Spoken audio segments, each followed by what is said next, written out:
कि पशुपालकों की ज्यादा आप अवहेलना नहीं करें।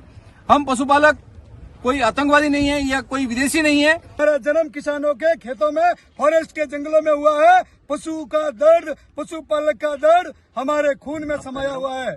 अगर मीडिया के मार्फत से मैं एमपी सरकार को चिताना चाहता हूँ कि आपने ये सोचा होगा कि 4-5 बजे चले जाएंगे।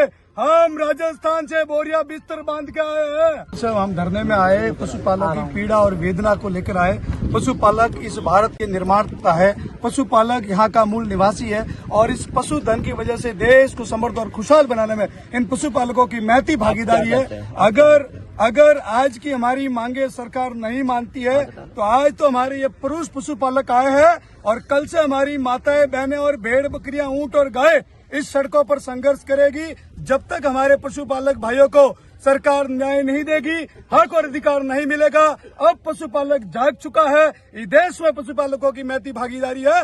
जब तक सरकार मांगे नहीं मानेगी। अगर मीडिया के मार्फत से मैं एमपी सरकार को चिताना चाहता हूँ कि आपने ये सोचा होगा कि 4-5 बजे चले जाएंगे।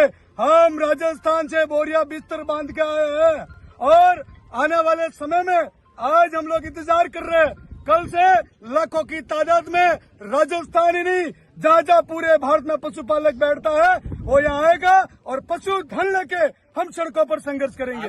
जी, हमारे माता पिता ने पढ़ाया। हम उन पशुपालकों के डेरों पे बड़े हुए। हमारा जन्म किसानों के खेतों में, फॉरेस्ट के जंगलों में हुआ है। पशु का दर्द, पशुपालक का दर्द हमारे खून में समाया हुआ है। जालाराम देवाशी नाम है मेरा। इनका नाम लिख लो। मैं राजस्थान से आया हूँ। आप बताइएगा ये ऐसा है। 2 मिनट। राजस्थान गवर्नमेंट का और यहाँ की गवर्नमेंट में क्या परिवर्तन है, उसके बाद यहाँ पर किस तरह भ्रष्टाचार होता है जब अपने पशु लेके आप आते हैं तो? साहब, हम लोग पशुपालक, पशु माइग्रेशन होता है और ये निष्कर्मणीय पशुपालक यहाँ मध्य प्रदेश में आते हैं। ये मध्य प्रदेश में नहीं, गुजरात में, हरियाणा में, छत्तीसगढ़ में, सभी जगह जाते हैं। लेकिन ये हम मध्य प्रदेश में जो तकलीफ हो रही है वैसी दूसरे राज्यों में तकलीफ नहीं हो रही है। ये हम मध्य प्रदेश सरकार को कहना चाहते हैं कि पशुपालकों की ज्यादा आप अवहेलना नहीं करें। हम पशुपालक कोई आतंकवादी नहीं है या कोई विदेशी नहीं है। हम पशुपालक हैं तो पशुपालकों की जीडीपी से भारत सरकार को कितना फायदा होता है उस पर आप ध्यान दें। ये पशुपालकों के साथ जो अन्याय हो रहा है, अब ये सड़कों पे नहीं चलेंगे। पहले हमारे पूर्वज के जो रास्ते थे वो रास्ते सरकारों ने बंद कर दिए। अब सड़कों पे चलना मजबूरी हो गई है। सड़कों पे किसी को चलना आनंद की बात नहीं है, ये दुखद बात है। जहां चपेटों में हर दिन पशुपालक और पशुधन मारा जाता है लेकिन उसकी कुछ कार्रवाई नहीं हो रही है। तो इनमें बीमा भी होता होगा पशुओं का कुछ इस तरीके से? साहब, ये बीमे की इतनी जटिल प्रक्रिया है कि सरकारों ने बीमा का कह रखा है। सरकारों ने, केंद्र में बीजेपी की सरकार है, मध्य प्रदेश में बीजेपी की सरकार है, राजस्थान में बीजेपी की सरकार है। तो इन सरकारों से हमने आग्रह किया था कि जो वन विभागों में रास्ता है तो वो रास्ता उतना खोल दे कि उस रास्तों से पशु आराम से निकल सके, तो सड़कों पे आने की जरूरत नहीं होगी, तो सड़कों पे ये दर्दनाक हादसे नहीं होंगे। लेकिन सरकार ध्यान नहीं दे रही है। मध्य प्रदेश सरकार भी ध्यान नहीं दे रही है, राजस्थान सरकार भी ध्यान नहीं दे रही है और केंद्र में बैठी सरकार भी ध्यान नहीं दे रही है। इसलिए हम डबल इंजन की सरकार को चेताना चाहते हैं कि आप पशुपालक आपके हैं और आप पशुपालकों की अवहेलना नहीं करें। उनका जो दमन कर रहे हैं वो दमन नहीं करें। उनके पुराने रास्ते तो चालू थे, जो वनों से होके गुजरते थे तो पशु वन में नुकसान नहीं करता था। पशु अपना चारा खाता है। अरे पशु सारा नहीं खाएगा तो वो सारा सड़ेगा, तो सारा पशु का सारा तो कोई इंसान तो नहीं खाएगा। फिर आप क्यों रोक लगा रहे हो? जहां एक तरफ तो केंद्र सरकार जंगली जीव जंतुओं, चीता, पैंथर, इनके रिजर्व वन रखे हैं, तो अरे भाई उनसे तो आपको क्या फायदा हो रहा है?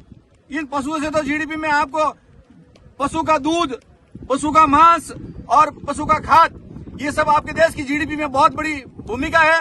लेकिन आप उसकी अवहेलना कर रहे हो, ये अच्छी बात नहीं है। आपका नाम? मेरा नाम कपूर राय का है। आपके पास अभी कितने पशु होंगे लगभग? मेरे पास 50 गाय हैं और 100 के करीब मेरे पास भेड़े हैं। वो भेड़ों के लिए आप उज्जैन सभी जगह जाते हैं। जैसे हम आज यहाँ, हमारा तो पूरा परिवार इनके साथ में रहता है, पशुओं के साथ में। हमारे बच्चों को पढ़ा नहीं पाते हम, क्योंकि हमें नौकर नहीं मिलते अब, तो हमारे बच्चों को ही साथ में लेके चलना पड़ता है। आपने इसके अलावा दूसरा व्यापार करने का विचार बनाया या कोई नौकरी होगी? क्या करेंगे जब पढ़ा लिखा नहीं होगा? अब हमारे बच्चों को पढ़ा रहे हैं तो बच्चे अपना अपना व्यवसाय करेंगे, तो ये पशुधन से मुख मोड़ेंगे तो देश में बहुत बड़ी हानि होगी, देश की जीडीपी का बहुत बड़ा नुकसान होगा। इस हमारे पशुपालकों के पशुधन से मुंह मोड़ने से नुकसान देश को होगा। इसलिए हम देश के केंद्र सरकार को भी चेताना चाहते हैं कि हमारी अवहेलना नहीं करे। अब हमारे सब्र का बांध टूट रहा है। मेहरबानी करके आपने क्या धरना दिया है, जी कब तक बैठेंगे? हम यहाँ अनिश्चितकालीन बैठेंगे जब तक हमारी मांगे पूरी नहीं होती है, हमारे पशु वाल जो मृतक है उसके परिवार को मुआवजा नहीं मिलता है, तब तक यहाँ यहीं बैठे रहेंगे, यहीं अपना डेरा लगा के रखेंगे। क्या नाम है आपको? मेरा नाम कपूर राय का है।